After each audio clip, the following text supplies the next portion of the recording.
So, hello, what's up guys? So, yeah, welcome to my vlog again.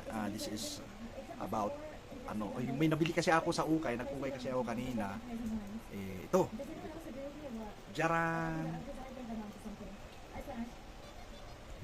Lego siya. Hindi, para imitation lang ng Lego.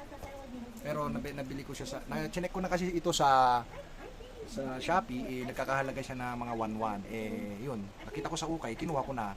At alam nyo ba kung magkano ang kuha ko? Dan dan dan dan, ting ting ting ting ting. Malala nyo magkano? Mali. Ang kuha ko ay 100 pesos. Ayun nga.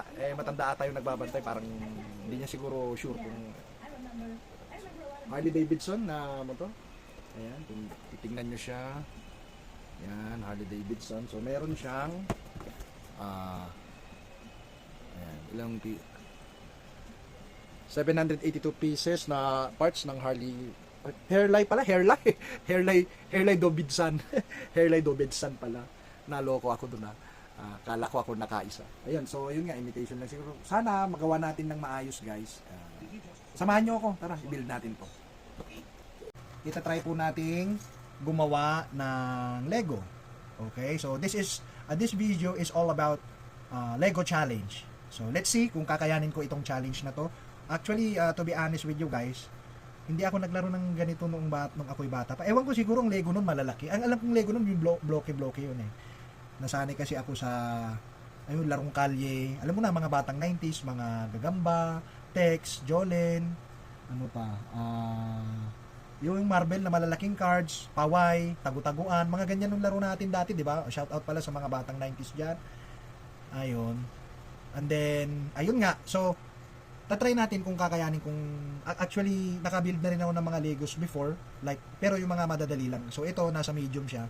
Hindi rin naman siya advanced, medium lang siya. So meron siyang step 1, 'di ba? Nakikita niyo ba? Ayan. Step 1, 2, 3, 4, 5 hanggang step 189. So meron siyang 70 pages. Hay, naku, Diyos ko. Ba't ko maginagawa to? Well, anyway, sabihin ko sa inyo yung magiging experience ko ba dito, kung sa tingin ko naman ay masarap siyang trip. So tara, pagtripan natin. So I think guys, ito yung mga tools na makakatulong sa akin. Una, magnifying glass kasi syempre tumatanda na. Tsaka maganda to kasi pag sobrang liit nung na-zoom mo siya, pwede mo siya makita.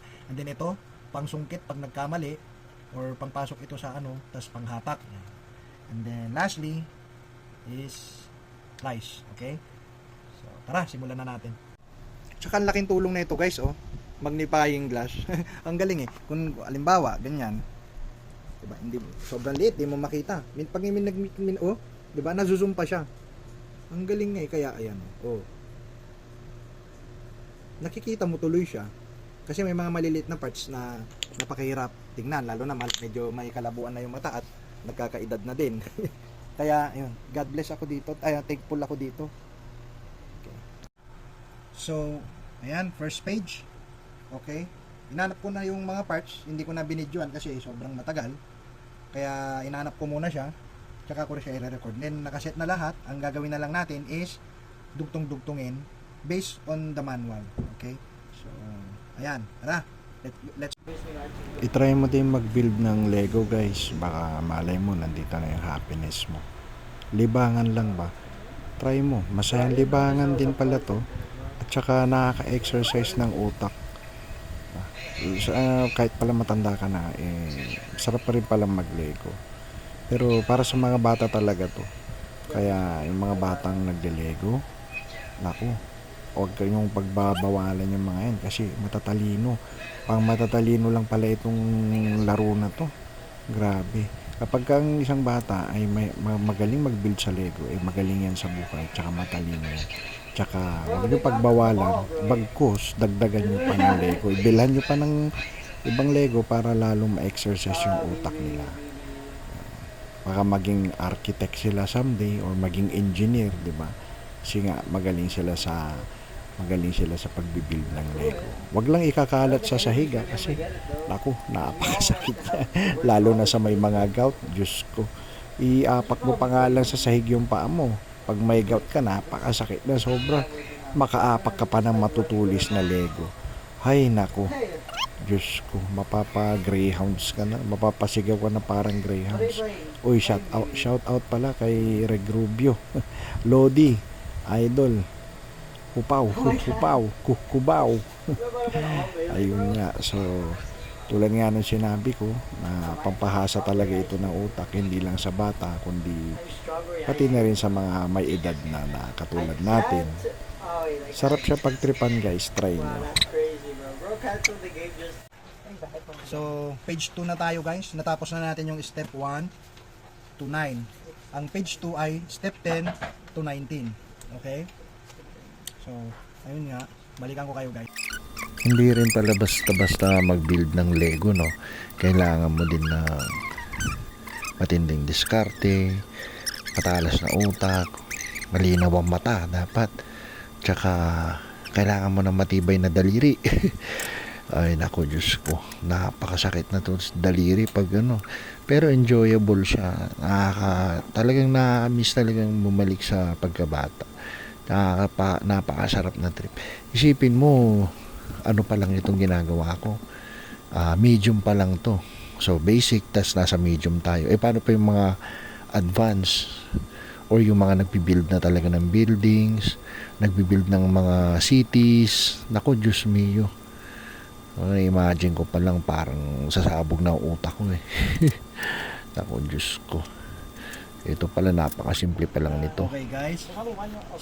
Dito na tayo sa step 20 to 30. Page 3. Bilib din talaga ako sa mga batang magagaling mag-build ng Lego. Anak ko magaling mag-build ng Lego yan.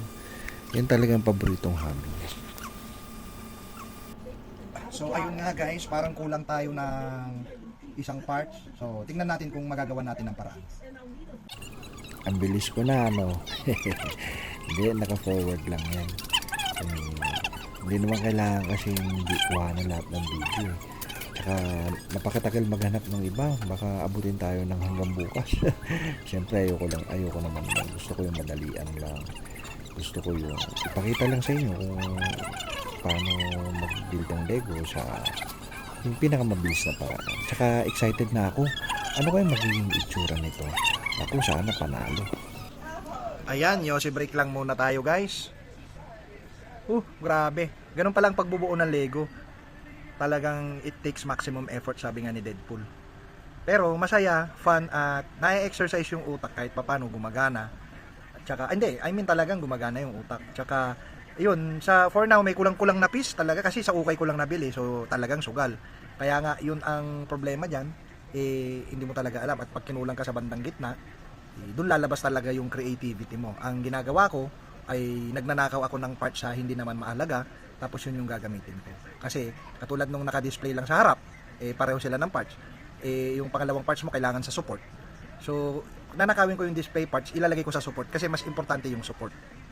Ayan. Saka napansin ko din na talagang babalik ka talaga sa pagkabata. Tignan mo ang kalat ng sahigo. Yun, talaga ikakalat mo talaga siya para ma-check mo isa-isa. Ang mali ko lang ay pinagalo-halo ko. Dapat talaga hindi sila pinagalo-halo. So ayun, nahirapan ako ngayon sa paghahanap. So yun lang guys, break muna ako. Balik ako sa resume ako mamaya. So ayun nga guys, ang ginagawa ko para hindi ako mahirapan, hahanapin ko yung parts dito and then itatapat-tapat ko kung ilan. Then ito yung process, yung yellow, yan yung process, steps, process yan. Tapos yung blue, yun yung parts. So natapat-tapat na siya, ang gagawin ko ikakabit-kabit ko na lang. Hindi ko na nabibidyohan yung paghalo-halukay kasi talagang matagal. So dito na rin tayo mag-focus. So ayun nga guys, talagang paghihirapan mo talaga to. Pero sabi nga nila, pag pinaghihirapan mo, lalo na napakaganda ng resulta at alam mo pinaghirapan mo talaga, talagang ibang-iba talaga sa pakiramdam. Sobrang napakasarap guys. So ayun nga, unti-unti ko na nakikita ang kanyang kabuuan. So sana, let's see, sana maging successful tayo ngayong challenge. O baka wala na kayong tiwala sa akin guys ha. About kasi dun sa yung sinend kong last video, yung I'm sorry, yung pinost kong last video. Baka ayun, kala nyo mali na naman yung resulta, kala nyo palpak na naman. Pero pipilitin natin dito para maging successful. Tsaka para sana maging ano, tama lahat ng gagawin natin this time. Okay, ayun nga. So unti-unti na siya nabubuo, meron na tayong katawan, meron na rin tayong gulong. Ayan na, sabitan na rin. So bago ko ikabit yung gulong, kailangan kompleto na siya para hindi na ako Tulad nga nito. Yan. So, ganyan yan, di ba? Ganyan. Kasi nasa ito. Yan yung paghanap ka ng palatandaan, then dapat eksakto.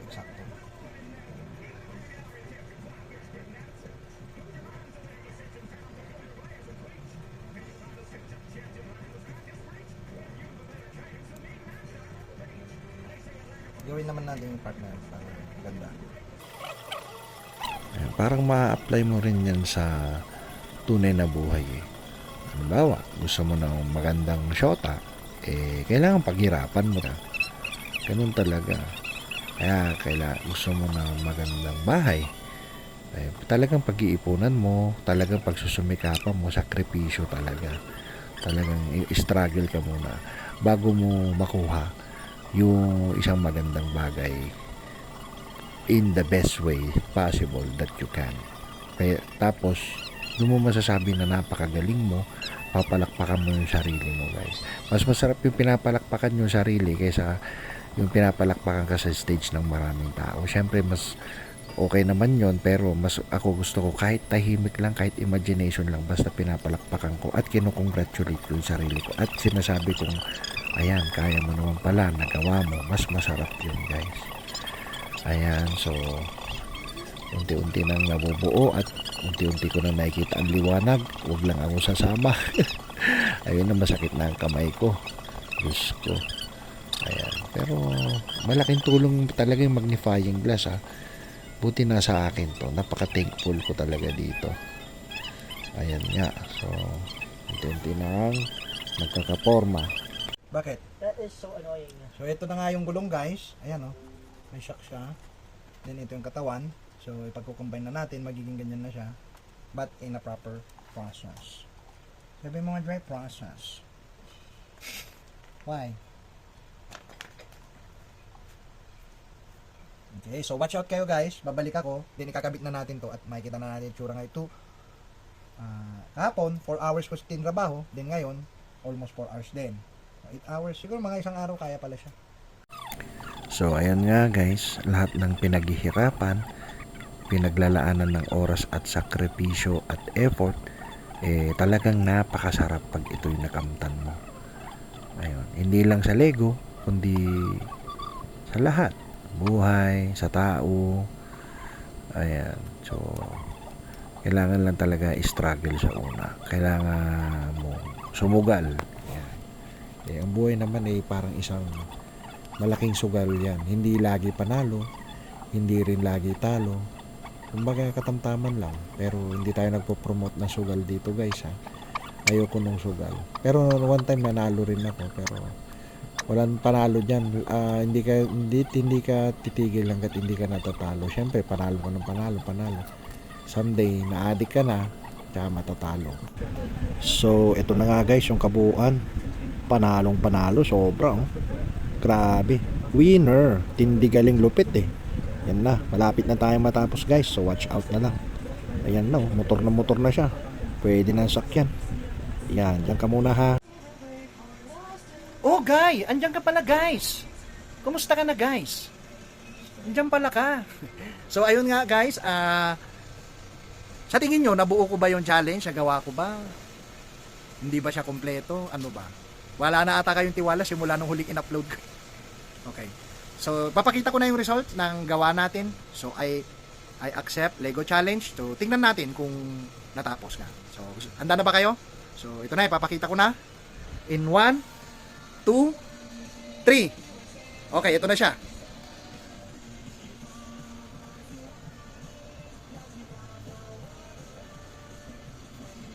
Makapigil hininga.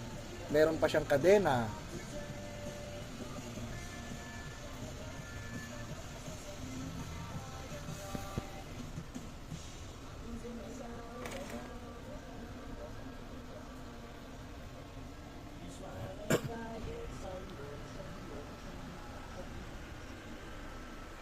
Okay, so ayun nga guys. So, umasa naman tayo sa challenge. Medyo, syempre, masaya din naman pala ang bumalik sa pagkabata at talagang, seryoso, napapakunot pa yung noo ko kung para saan to, para dito ba to. Talagang na-challenge ako, sobrang saya at na-experience ko all in all is 8 out of 10. Na, kaya ko nasabing 8 out of 10 kasi nag-enjoy ka habang gumagana yung utak mo. And then pangalawa, yun nga, bumalik ka sa pagkabata. And then pangatlo, sobrang satisfying talaga pag nabuo mo na pala ang isang bagay na pinaghirapan mo. Diba? Yun yung sinasabi ko dati na mas maganda ng palakpakan mo yung sarili mo. Okay naman yung palakpakan ka ng maraming tao, pero mas masaya pala yung pinapalakpakan mo yung sarili mo silently. Kumbaga imagination. Yung sarili mo, uy, nagawa ko, natapos ko, wala nang masasarap doon, guys. Okay? So, napakasarap niyan titigan, guys, kasi ito lang talaga yung first build. Doon may mga na-build na rin akong Lego dati, pero hindi natatapos. O naboboring agad ako. Yun, so, yan. So, ito po yung first build na na-complete ko. So, I accepted the challenge and I think it's well done. Okay? May mga parts na kulang kasi sa ukay ko nga lang nabili. Pero ang diskarte pala diyan, guys, is yung mga parts na kulang, kinuha ko at ninakaw ko at itinatapal ko sa mga parts na importante, which is yung mga support. Okay? So that's it. Thank you.